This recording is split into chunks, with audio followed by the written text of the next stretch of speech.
All right, next up, we got Gene from Zerto. Gene's a regular for the Seattle VMUG, so I'm sure you've all seen him around. Yeah, thanks, Steve. So thanks, Steve, for working with me. It's nice to finally be able to present at one of the VMUG quarterly meetings. So today, so Matt Bernhardt's here with me. He's a Zerto SE. He originally was in Seattle. When I got hired on, he moved down to Portland. So currently he covers Eastern Washington, Portland, Idaho, Utah. Did I miss anything else, Matt? Nope, you got it. Okay, cool. So for those of you who are not familiar with Zerto, I'll start. I tried to make this a little, give you a little brief overview of what Zerto is to start with before we jump into how it works. And then I've got a demo toward the end. It's recorded because no one likes watching paint dry, so progress bars have been sped up for everybody's viewing pleasure.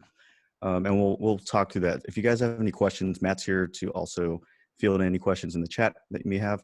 But if you see something specific or you want me to dig down deeper into something that you hear or see, just let me know. Go ahead and interrupt me. Minimize the impact to the organization. How can we get the business back up and running so that the customers, whether internal or external, can access it? And so we've gone, with our bread and butter, which is continuous data replication. We do that in a non-disruptive manner. We'll talk a little bit about why that is. And we've kind of realized, now that we've got a copy of the data in that secondary location, and it has all the recovery capabilities, of every 5 to 10 seconds, and you can recover a single file all the way to an entire data center. There's more that we can do with that data. So let's, for one, we've added what we're calling long-term retention or backup. Why don't we take what we've already replicated and make a point-in-time copy, whether it's a daily or a weekly or a monthly or a yearly, it can be a full or an incremental. We'll make that third copy.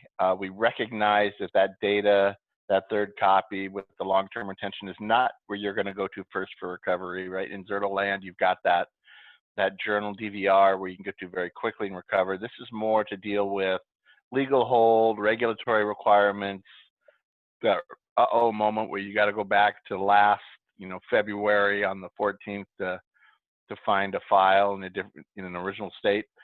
So typically the recovery times aren't as critical. You don't have to have, a minute or two of recovery. You can take a couple hours. So recognizing that, we'll let you put that copy out in public cloud or out on a dedupe appliance or just a bunch of JBOD, whatever makes the most sense. So we've added that.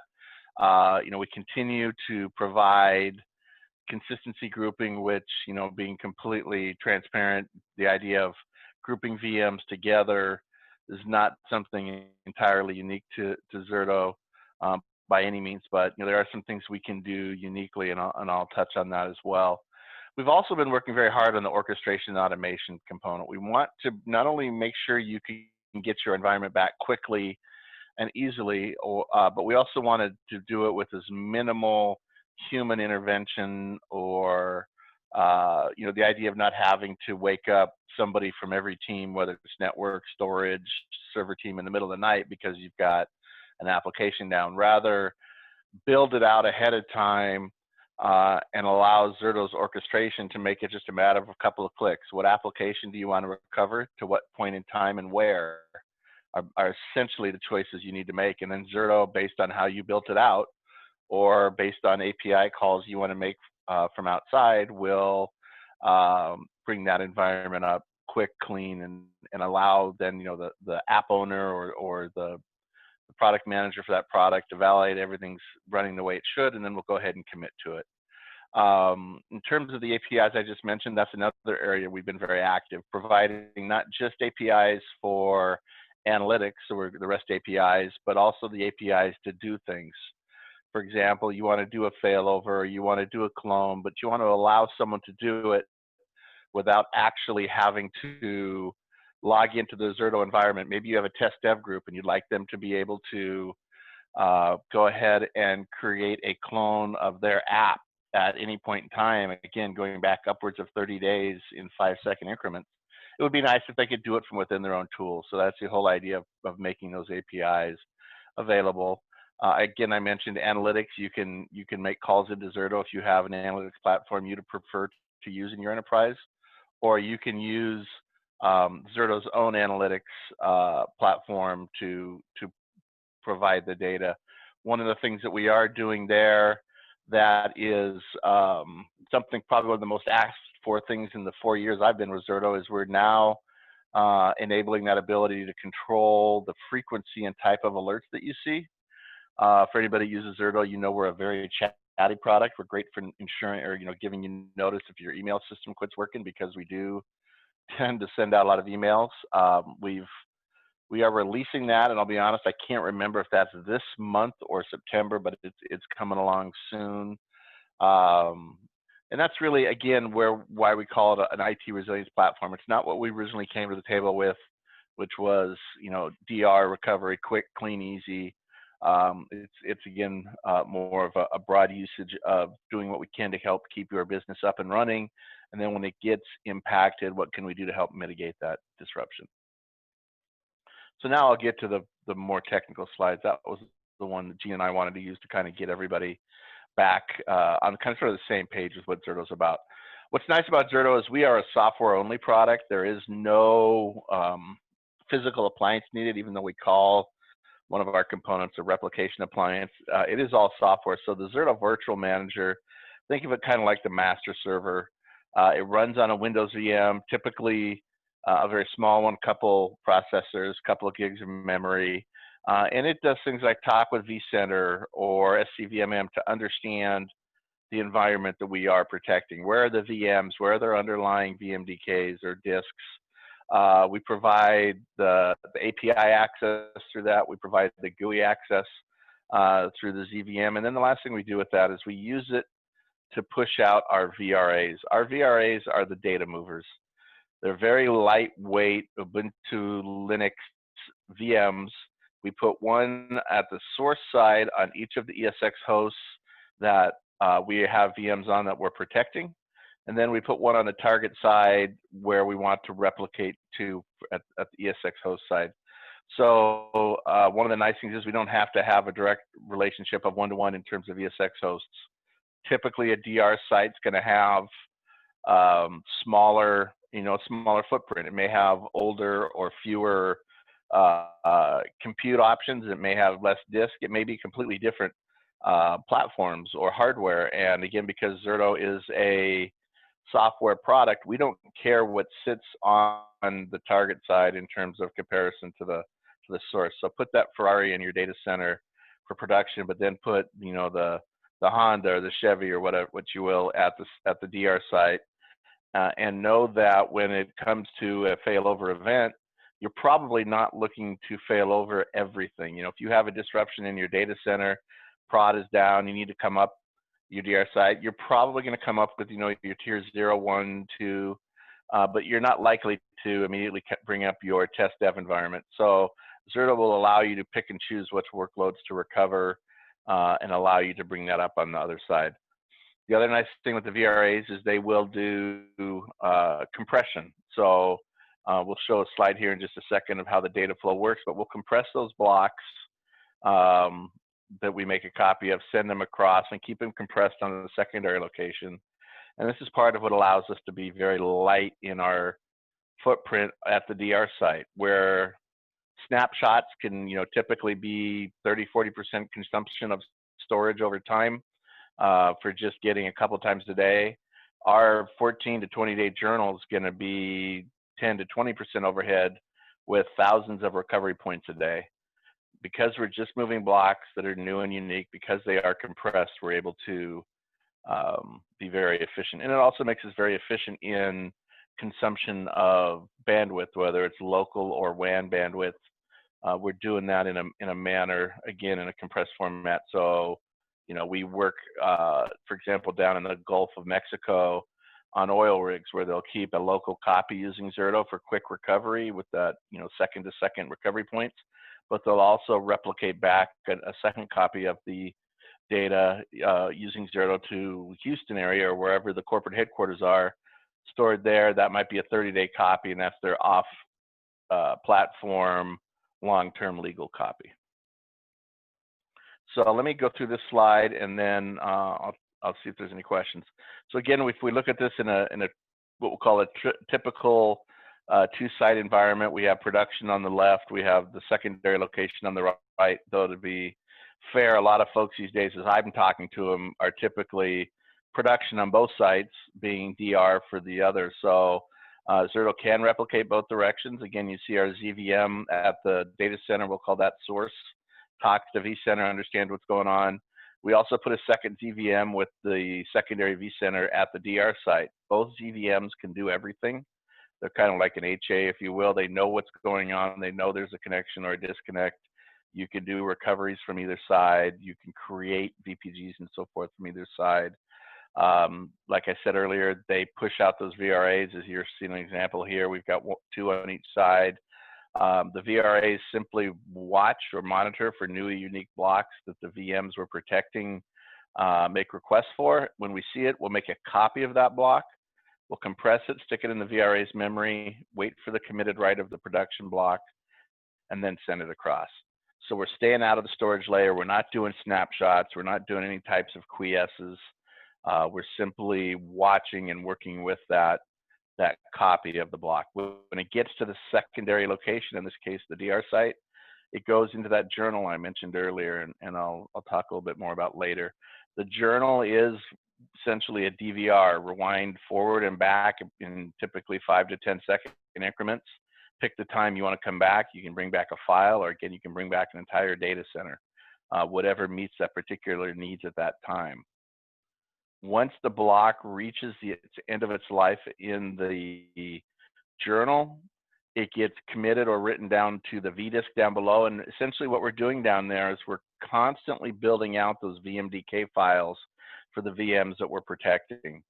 And those VMDKs are actually attached to the VRAs. And it's when you go and do a failover and say, I need you to come up here in the DR site, that we simply detach the VMDK from the VRA and attach it to the VM that we're standing up. So that's part of what allows us to have very short RTOs, is we're not doing these mass data copies from one point to another. We're taking that VMDK we've been building out, but then playing forward the blocks in the journal to the point you want to be and standing it up and making it available. So that's what gives us a minute of recovery time. I'm gonna stop for a second. Any questions? Okay. There you go. All right. So on the previous slide, we showed 2 sites. They were both on-prem sites. A couple of things that, because I jumped on when Matt talking about it, we do have a minimum bandwidth requirement of 5 megabits per second. I have actually seen it lower than that. You're risking, slipping on your SLAs, your RPOs, and end up in a bitmap situation. So minimum 5 megabits. We do have one-to-many, so we'll talk about that in the next slide. But between sites, we do today require some kind of encrypted connection, right? VPN or something like that, to protect the data in flight. One thing that has been asked for a long time that we're hearing, is coming on the horizon. Likely, don't quote me on this. It's from product, but likely by the end of the year, we should be able to encrypt data in flight for customers. So that's going to be for on-premises sites as well as to cloud. All right, you can switch now. So on the any-to-any, what we're trying to represent here is a few different things. Number one, we can replicate up to 3 locations for a single workload. So what we see often is we'll see some folks that will replicate a copy up into public cloud or VMware-based public cloud, if you will, and that'll kind of be their long-term copy, or even their DR copy, but they'll keep a copy local on-prem, and that will be their first go-to for recovery. So when we're doing that, what we're giving you again is we make a copy of that block, we wait for it the original to be committed down to production, and then we'll send it to the multiple locations. The other thing that we like to point out here is how lightweight we can be, and what I'm specifically focused on is the lower left, where we are replicating, in this case, from a VMware, native VMware environment to a public cloud environment. our footprint is very light in the public cloud. It's simply taking the functionality of the ZVM management, the VRA, the data movement, and combining it to one compute instance that we call the ZCA, or the Zerto Cloud Appliance, and then using the cheap storage up there, whether it's the S3 or I just drew a blank on Azure's, which is the one I can usually never forget. But anyway, we use the cheaper storage until you go and do that recovery, at which point we'll build out onto the faster storage if that's where you want it to go. But we're not having to, we even got timed on this thing. We're not having to stand up the VMs we're protecting ahead of time, or even if they're not on or not, that can add up over time. We don't need the compute for the VMs we're protecting or replicating up until we actually do a failover. At that point, we will then stand up those extra compute nodes, and the bill will start, if you will. We can also replicate in and out of these locations. So from VMware on-prem to Azure to AWS, back. We can also work in a project right now with Google Cloud VMware Engine, where they're replicating from VMware on-prem up to that. Azure and AWS, I believe, have similar solutions. So we're able to be, just like we were when we first came out, we were very agnostic when it came to the storage we replicated between. We didn't care. It's very much becoming that way with platforms. We don't care if it's VMware on-prem going to public cloud, or it's going to a service provider, or to one of the VMware-based public clouds. Does that all make sense? Gene, if you can you check the messages? I see a couple coming in. Oh yeah, that's me basically saying you can ask questions here, and I'll take them as you speak. Yep. So the other thing I wanted to touch on, and I did at the very beginning, and that is the journal. Our journal is that DVR-like functionality I keep saying over and over of recovery points. So, in an example, what we're showing here is a ransomware event in the middle of the morning comes in. You don't have to go back to a snapshot that may be 4, 6, or 8 hours old, or back to last night's backup, where you restore the data and then get the application running. With Zerto, you can go back to seconds prior, bring that application back to a running state, allow whether it's security or the app owner or whomever to go and validate that that's where they want to be, that's a clean point in time, and then commit it. And as we're showing across the bottom, we can do this very granularly from individual files all the way up to a macro level where we're bringing entire applications or sites back.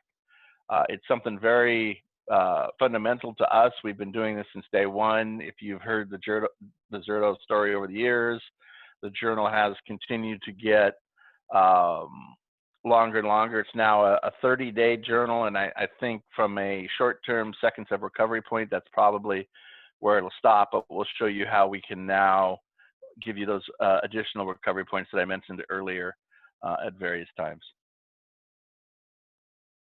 So the journal is this is just kind of an example of how it works. It's a per VM journal, right?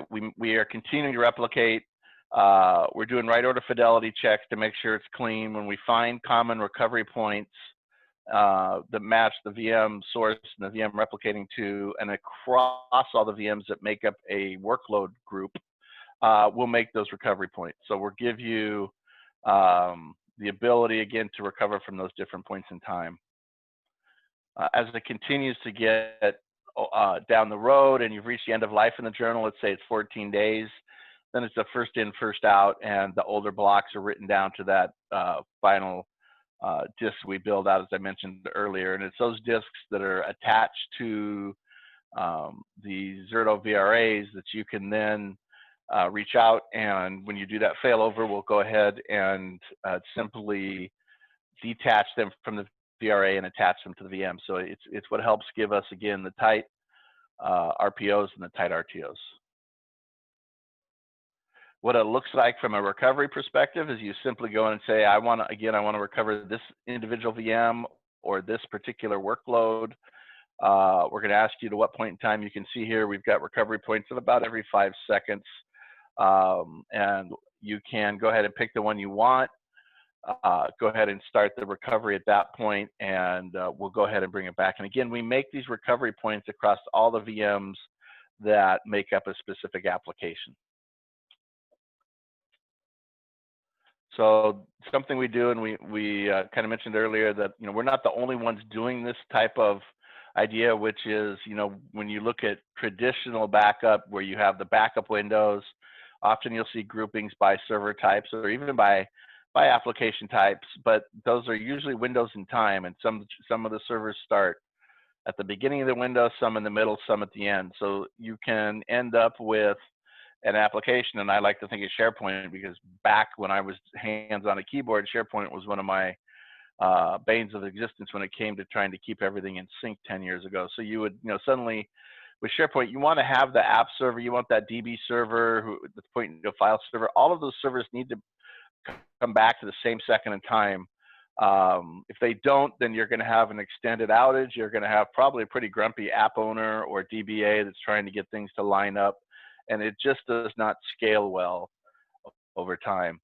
So what Zerto has done is created this idea of a logical grouping or a virtual protection group, and the virtual protection group is simply a group of VMs that represent a specific workload. Maybe it's your ERP app or your Exchange app. And we're able to, because we're replicating at the storage layer, we're able to handle things like vMotion and SVMotion. We don't care where the VMs in a group or their underlying storage sit.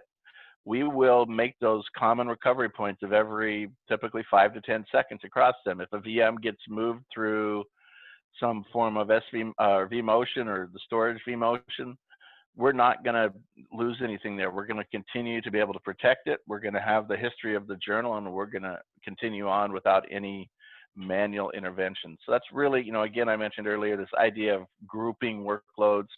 Not on, you know, it's not unique to Zerto, but the ability to honor vMotion and storage vMotion and continue creating those recovery points is something that's been a distinct advantage to us, and quite frankly, something our customers really appreciate. Any questions?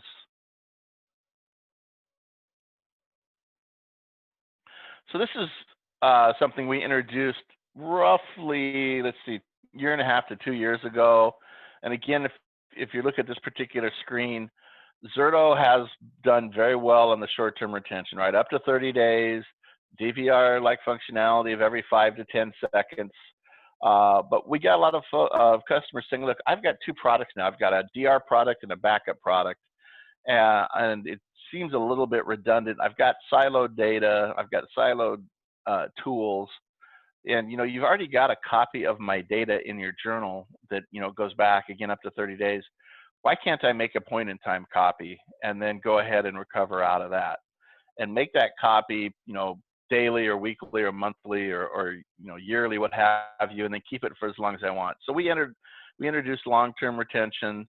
We continue to aggressively build out on features and functions around it. We provide the ability to do search and indexing. So we'll go ahead and we will make a copy of the data, you know, and because we're making it from what's already replicated and we're not impacting production, there's no backup windows. It doesn't really matter at what point in time in the day you make it. You just say, Zerto, you know, make me a full copy at 8 a.m. every morning or at 5 p.m. every day. And Zerto will make that copy, put it out again on cheaper, deeper storage, whether it's cloud or you know, purpose-built appliance or just a bunch of JBot, and then we'll index it, provide search functionality to it as well. So it's really an interesting way to tackle what's been an ongoing challenge for traditional backup, and that is continually shrinking backup windows, data continuing to grow, backups being impactful, which is why we run them at night, you know, and quite frankly, taking up time of admins that really could be spent better elsewhere. So we've had really good responses to it, and in the year and a half we've had it out, and especially now as we continue to grow its capabilities.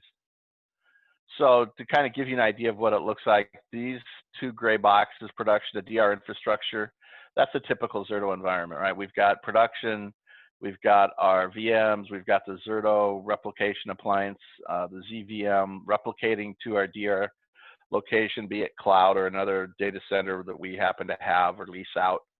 But now we're talking about, with that data we've already replicated, we're making the long-term copy. again, up into the cloud, like AWS right now using their storage gateway, over to a data domain or store once, or over to an old, NetApp or EMC disk that you wanted to repurpose. So again, from a repository option standpoint, just at the end of the day, any NFS or SMB target works just fine. We've worked with Store Once, Exagrid, and Data Domain to take advantage of what they have built into their products. In terms of cloud today, right now, it's AWS Storage Gateway that we're able to use to move that data up in there. We're getting close to announcing native cloud as a LTR target. And just kind of give you an idea, because we want to make sure folks understand the difference really between using native versus using a gateway. This is what we can do today with AWS Storage Gateway and its LTR repository. Gene, I know we'll test your audio there. I know you've spent some time in this arena. Do you have anything you wanted to say related to it? Yeah, so I spent some time working with the AWS Storage Gateway. We recently announced support for it. We used to support the DataBox Edge from Azure, which we since then have pulled back because we found out that as retention sets expire, what was happening was Zerto would see the data was deleted, but on the back end in the blob storage in Azure, it would not get deleted. Customers were getting charged additional money they didn't know where it was coming from. So we pulled that back and said, do not use this. The storage gateway itself, it works great. It's simple to deploy. And if anyone's interested, I've got video demos and documentation on how to set it up. It can be set up really quickly. Basically, how it works is it's an on-premises caching system. It's a virtual machine that you download into vCenter, and then you just carve out the amount of space, and the space is going to be dictated by how much data you need to back up. And that's just the data you have, the written data. So not we don't do zeros anymore in our long-term retention. It's just data that's actually written as one. On your disks. You create an NFS and SMB share on the appliance itself, and that's all done through the AWS console. And then you just simply create repositories in Zerto and point your long-term retention or backups toward it from Zerto, where it will store on premises and use it as cache, and then the storage gateway will then asynchronously replicate that data out to S3.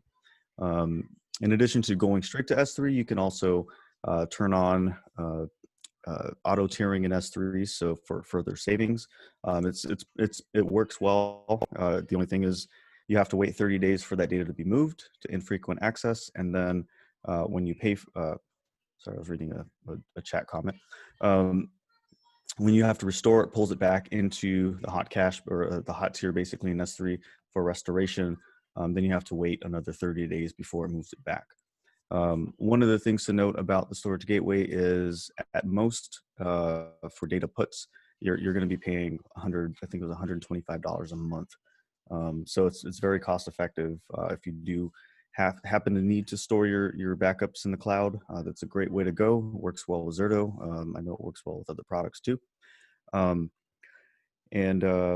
Yeah, it's great cost savings because if you think about it, I think Matt may have, I don't know if Matt covered it yet, but most of the recoveries are done within a 30-day period. Anything outside of that is typically for compliance requirements, so you may never even touch it. All right, go ahead. So some of the Zerto use cases, again, a lot of people know us for the DR, the easy orchestration and automation, but we've, and a lot of these have been brought to us by customers, but we've continued to expand where you see value, you can find value in Zerto. Well, whether it's doing data center migrations or consolidations, this works well, again, because we don't care about the underlying hardware, be it computer storage. So we can see that in, storage updates and replacements. We work quite a bit with Pure Storage as they continue to seemingly take over the storage market to make it easier to get off of an older legacy storage product onto Pure. So that's a common activity of ours. DR and migration to public cloud. Some folks want to just, lift and shift their workloads from on-prem directly into public cloud. That's something we can do for them, and give them the ability to replicate back on-prem. So if they find that something's not running as they expected, or that bill was not what they expected, they can use Zerto to non-disruptively migrate back.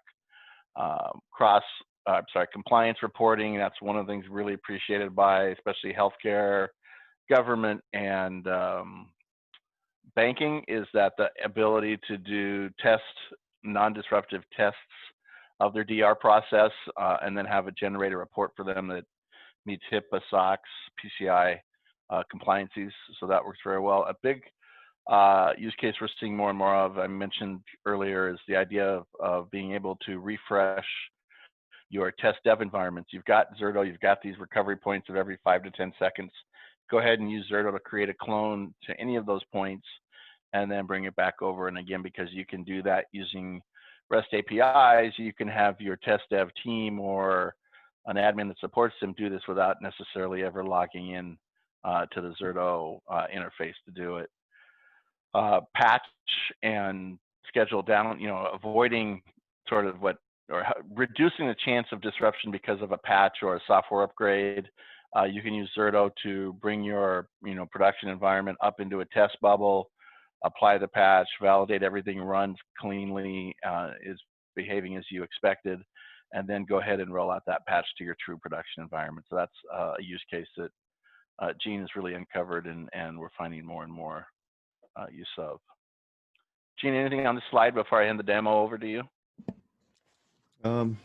No, nothing additional. I guess I can add, in terms of use cases, if you can think of any way that you can leverage production data for any reason, whether it's testing, whether it's updating, patching, auditing. So auditors come in often, or they get remote access. If you don't want them to turn them loose on your production environment, spin up a copy of production in a bubble and put them in that bubble. So they're not affecting production, things like that. Yeah, there's some obscure ones like long snapshot chain deletions and stuff like that. You can use Zerto to clean snapshot chains up, especially if they're very old and very big, without impacting production. So things like that. So yeah, you guys can always feel free to reach out. You guys all know how to get a hold of me. I'm on Twitter, I'm on LinkedIn. I'll give you all my phone number if you want. But yeah, we're available for questions, and I love seeing new ideas and ways customers are using it. Cool. There's a demo time. Demo time. You want to just hit play? Yeah. Go ahead. Right, so we're gonna do a demo just of some of the main operations of Zerto. Pause it for now, Matt. I'll just kind of give an intro. So lay of the land, just so, because it's recorded, there's no audio. I'm gonna walk through this just to save some time here. 2 sites, 2 vSphere sites. I've got a Seattle and a Denver site. I've got 2 Zerto. You can see the 2 tabs up there, 2 Zerto UIs up, protecting these VMs. We're going to be working with one specific server in this demo. It's a web server that I have a website running on. Typically, I use this for ransomware demos, and I do have a video that's separate from this that shows ransomware recovery. So go ahead and play it, Matt, and I'll walk through it. First thing we're going to do is we're going to be creating a virtual protection group, which Matt covered, which is the starting point for protecting a VM.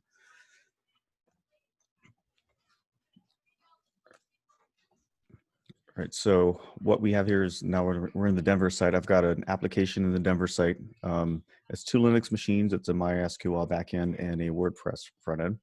I'm just going to create a virtual protection group to send this to Seattle for protection. Let's call this my WordPress app. We'll select the VMs that we want to be part of this application. We'll define a boot order. That way we're sure that the SQL server or database server comes up first, waits a period of time before the web server comes up. Some instances you don't need that, but there are a lot of multi-tier applications that do have dependencies to start up first. So we'll do that. We'll set a 30-second delay on booting up the front end server. That SQL server will, that MySQL server will just boot immediately as soon as we recover. So on this tab, selecting my recovery site, my recovery, you can choose a cluster, a host, or a resource pool. And then I'm going to choose a data store that I want to replicate to. I'll set my journal history. 1 hour will give me about 1,500 checkpoints, typically. The target RPO alert, if you want to pause it real quick, Matt, because I want to kind of talk about the target RPO alert. All right, so the target RPO alert is not really setting RPO with Zerto. It's more of an alerting system, right? A threshold. So if the business says we can't withstand more than 15 or 5 minutes worth of data loss, then you're going to set that number in there. And should Zerto ever exceed that SLA, the dashboard in Zerto is going to light up like a Christmas tree. Going back to what Matt was saying about noisy alerts, yeah, you'll get a bunch of emails that say this isn't replicating or that's paused so it's a good indicator to go in and start troubleshooting. So go ahead and start playing again. You can set test reminders as well on this. So a test reminder will remind you every 3, 6, 9, 12, or not at all months to run a DR test. And we do also have an orchestrator that can be leveraged to automate those DR tests on an interval, create a report and send it to you. So there is some automation at that level that we provide. And then at the bottom there where it says when optimization, that's always on by default. We compress the data in flight. You can turn it off. We work well with physical WAN optimizers. So yeah, just turn it off if you do have those. If you don't, turn it on.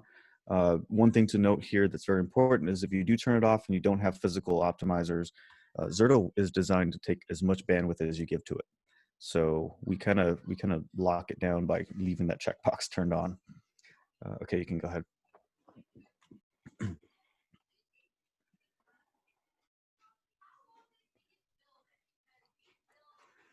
All right, so now we're going to get a list of all the disks that are attached to all the VMs. You can mark disks as temp data if they're like a database, temp DB, or something like that that you don't need to replicate, or a dedicated page file drive. Those are known to bloat our journals. So if we ignore them, we basically just create the replica disk initially, and then we ignore any change going forward to it. We do support pre-seed, and we also do support RDMs with VMware. All right, default recovery settings, we're setting what live network we want to use for production failovers. And then also if we have defined an isolated network for failover testing that we can do non-disruptively, we'll go ahead and select that as well. So when we do run a test, we can bring those production systems up without impacting actual production. We'll select a recovery folder in vCenter so you can create that ahead of time. Zerto will pick up on that and read the inventory. This is just telling Zerto when I bring this application up, stick it in the WordPress folder in the Seattle data center, so I don't have to go and move it around and people already have access to it. Pre and post scripts are also available if you need. They are PowerShell based for security reasons. But if you do need to call Python or any other language, you can simply call a script from the PowerShell script and it will run just fine. Now this is where you're going to do your re-IPing. So if you do have to re-IP, you'll just select the VM. If it has multiple NICs, they'll all show up in that list as well. You can change the MAC address. You can change the NIC to static or DHCP or leave it alone. But for this instance, because I do have different subnets in production or in Seattle and Denver, I'm going to go and put IPs for the Seattle side. So when I do bring it up, it'll be re-IP'd. It'll be online, all automated, nicely done for me. So I don't have to manually touch these systems. On a while we're going through this, you can watch that. I'll just keep talking. But after a live failover or a migrate, one of the things that Zerto also does is it remembers the original settings for your networks and your VMs after you failed them over, what they look like in the original site. So if you hit reprotect, once it reprotects and it's ready for fail back or move back, you'll be able to then just hit the button again 4 times, and we'll see that during the testing or the demos I'll show you that are coming up. You don't have to touch it. So it'll remember all that stuff. It'll come up, be the way it was, just increasing the or reducing the time it takes to recover. So right now it's creating the VPG and it'll start its initial sync. At this point, it's going to read from storage in the production site or wherever the VM is running. As soon as that completes, it'll go into continuous protection mode and then start watching for block changes and basically not read from the storage again. And so this is going to be an example of a non-disruptive test. I've got this Denver web server that I'm sending from Denver to Seattle. It's currently meeting an SLA with a 6-second RPO. There you can see it running in Denver. We'll click over to the vCenter in Seattle, and we don't see that server registered. So it's time to run a routine test. So we're going to go in here. We'll just hit test after selecting the VPG. We'll click next. We can choose a checkpoint optionally. Otherwise, it'll default to the latest. And you can see there's over 1,500 checkpoints within an hour's time span. So you can go very granular to a point in time. Just click OK there, click next, and start the failover. So as soon as you click start failover, it's basically hands off for you. We'll jump back over to the Seattle side, and what you're going to see is the VM has been registered automatically for you, and we've appended testing recovery. So anyone that's in the vCenter that's going through and looking around that may not be aware of what Zerto is doing, they'll see that in there and they'll know not to touch it.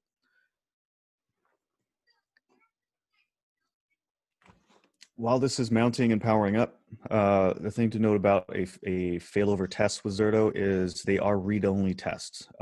You can make changes, but because there's a scratch disk. So what we're doing right now is we're just verifying that the production website was up.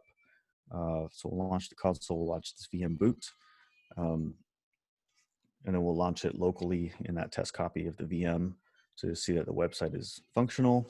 Once we've checked all the boxes and gone through our checklist of checks to make sure that the server is recoverable, we'll go ahead and shut it down. So I'm just going to log in right now and test it out.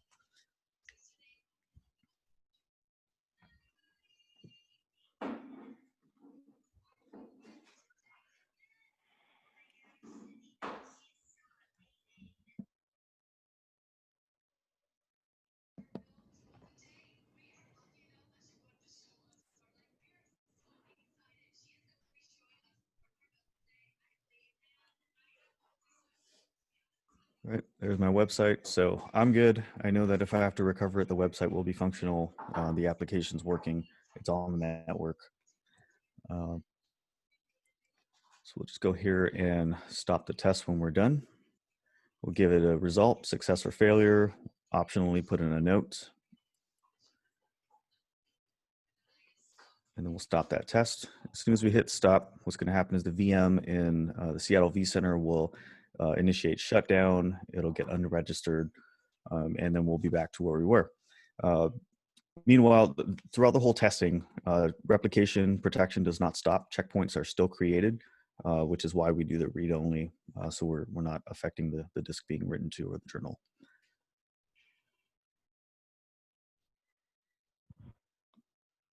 Everything we do with Zerto, whether it's live or test, we'll get automated recovery reports that get created.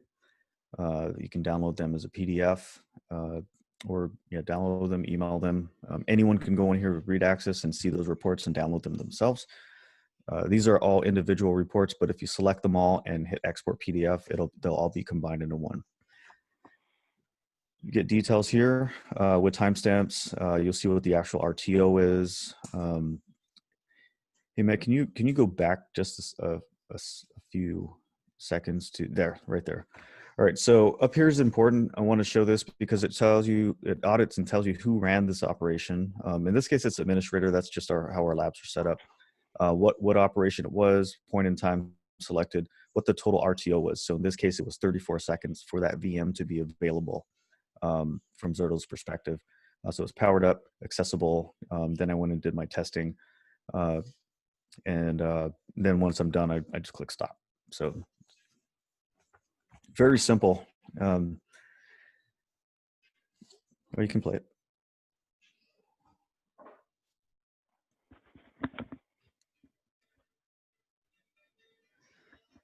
right. If anyone has any questions, you can just disrupt and Matt will pause it. But that's every step it took in VMware to bring that VM up. So now we're going to look at what a live failover looks like. And to do this, what I'm going to do is I do this a lot at trade shows. Is I'll delete the data and do a live failover. So we've got our web server again in Denver. We're going to go over to Denver, and to simulate a failure, I'm just going to shut it down or power it off and delete it from disk. So it's no longer there. We need to recover, right? So close Denver, the Denver UI down as well to show that we can do all the recovery from the Seattle side.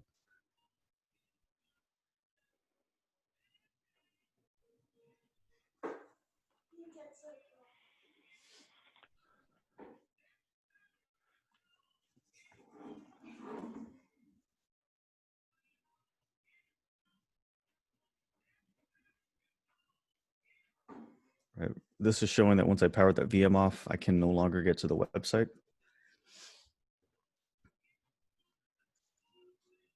Just close that window down. And now we're going to delete it.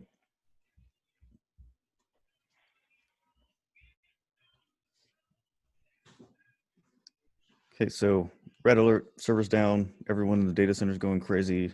Help desk phone calls are off the hook, or phones are ringing off the hook. And Zerto immediately sees that replication is paused, or it will pause it because we need a live IO stream in order to maintain protection. So VM's gone or powered off, that means Zerto can't protect it. So we're just gonna go in here and choose the latest checkpoint.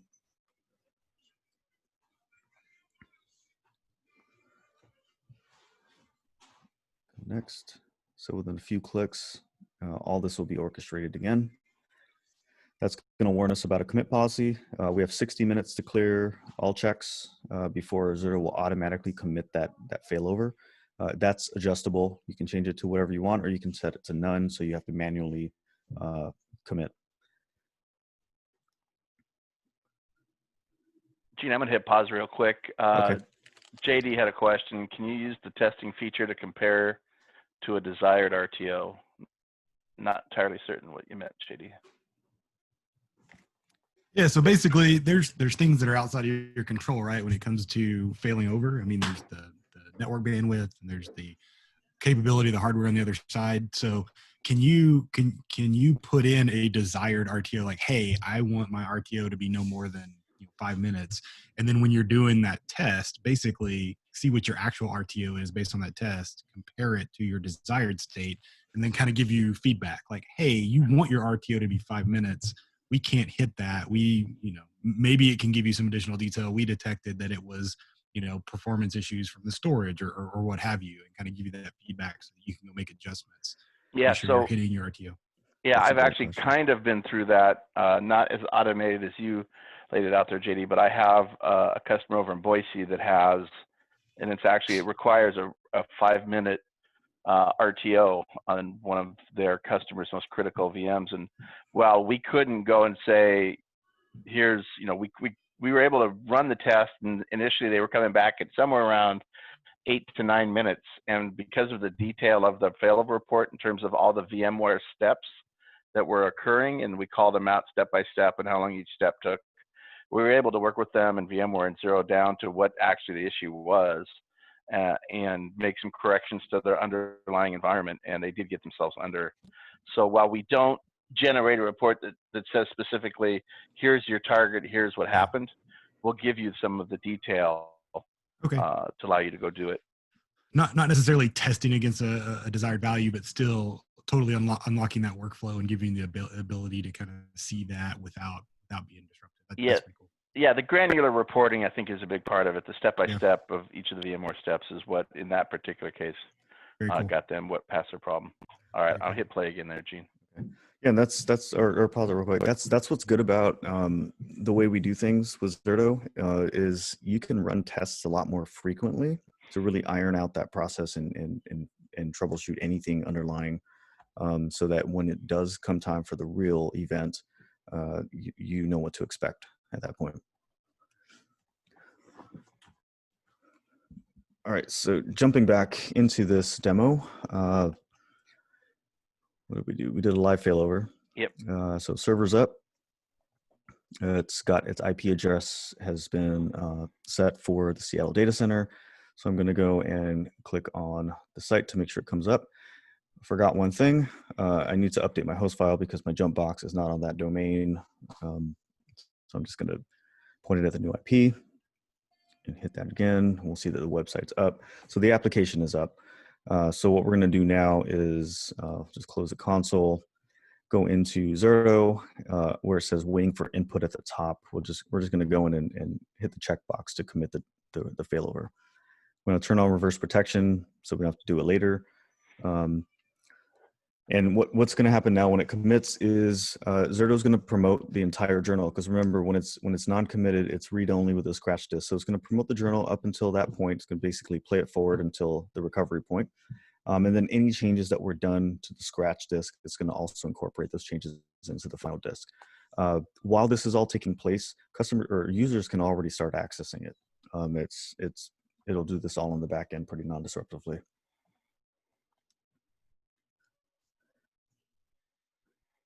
Okay, so that's completed, and now we're syncing back in the other direction. Because I deleted the data on the Denver side, it's going to have to do a complete resync of the replica before it gets back into continuous protection. So that could take some time, depending on the size of the data, the size of the pipe, and performance of the storage for reading and writing on both sides.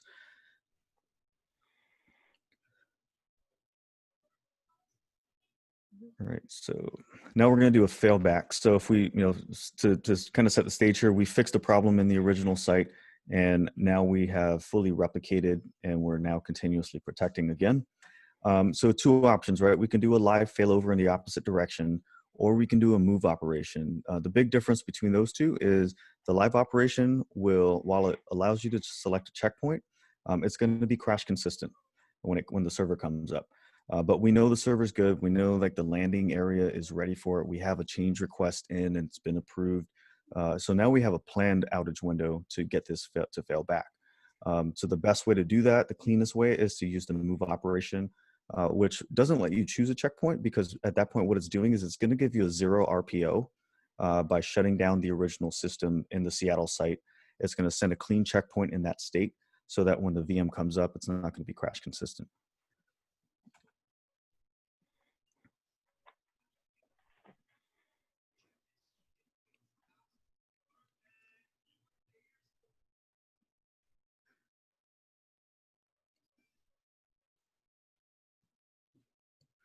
And this move operation is typically, I'd say majority of the use cases for it is going to be for mobility purposes, like consolidating or migrating data centers or migrating to the cloud or out of the cloud. That way it's always clean. It's always 0 RPO, but it is a planned operation.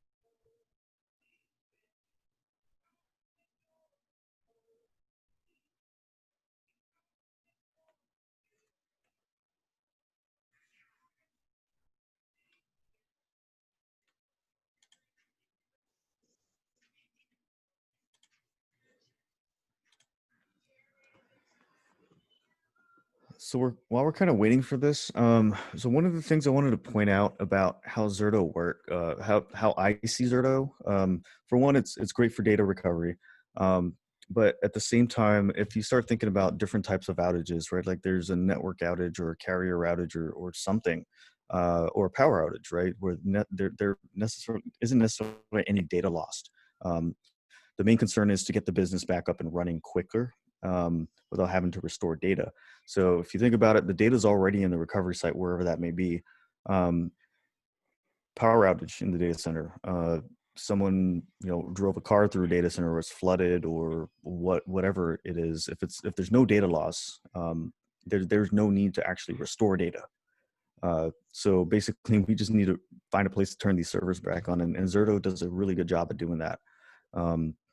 Personally, for me, being a former Zerto customer, I've been through several outages in data centers, and one of those was a power outage where an electrical company was doing some work within the data center. They're drilling some holes, I don't know why, in the concrete.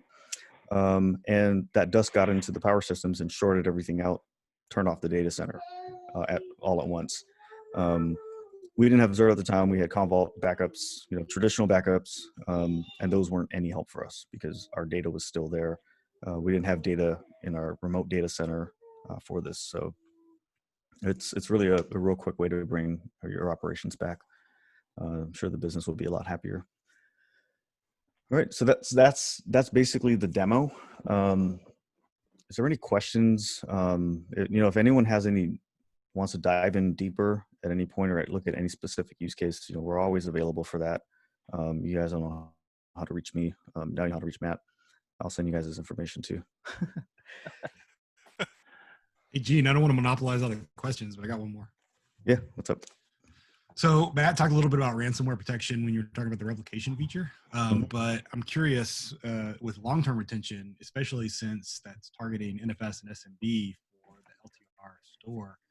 Those are big targets for ransomware. Are you guys doing anything natively in the product to try to mitigate against that, or are you working alliance or partnership level, or kind of what's your story around that? So first thing I'll point out is a lot of these slides will say malware ransomware protection. And realistically what that is, mitigation. It should be mitigation, right? We can recover you to right before that happened easily and quickly. And you can even test it routinely to make sure that it works. I've actually encrypted that same web server we used for the demo with some legit software. It's not black market ransomware, but it's written by white hat hackers, actually a security company.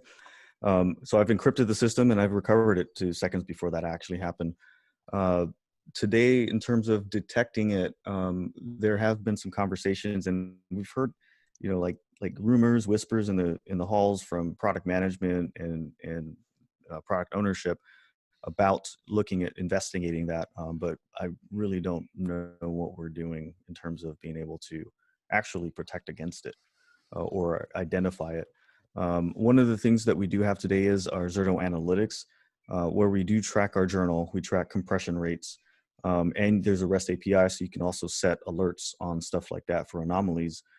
You can see when the journal size starts to spike, because every block being changed or encrypted is going to be a new block that goes into the journal. So we'll see that. We can alert on that. And then additionally, your compression rates are going to drop as well. So those are the only things today that we can do. Would love to get to the point where we can detect it ahead of time and even detect it in long-term retention. But yeah, we're just not there today yet. Thanks. And I know Zerto's not trying to become a security company because you open that door, we could go so many different ways. Okay, well, if there are any other questions, yeah, we're good. Thanks for the opportunity, Stephen and Frankie, since you guys are co-leaders. We've been wanting to do this for a while. I've been wanting to actually talk more and interact more with the community. So I really appreciate the time you're giving us to do this. And I'll reach out to you after this, Steve, to get contact info for everyone that attended, so we can get them some Grubhub or Uber Eats cards. Cool. Yeah, that'd be awesome. Right. Hey, Yeah, Fred. everyone needs food. Thank you.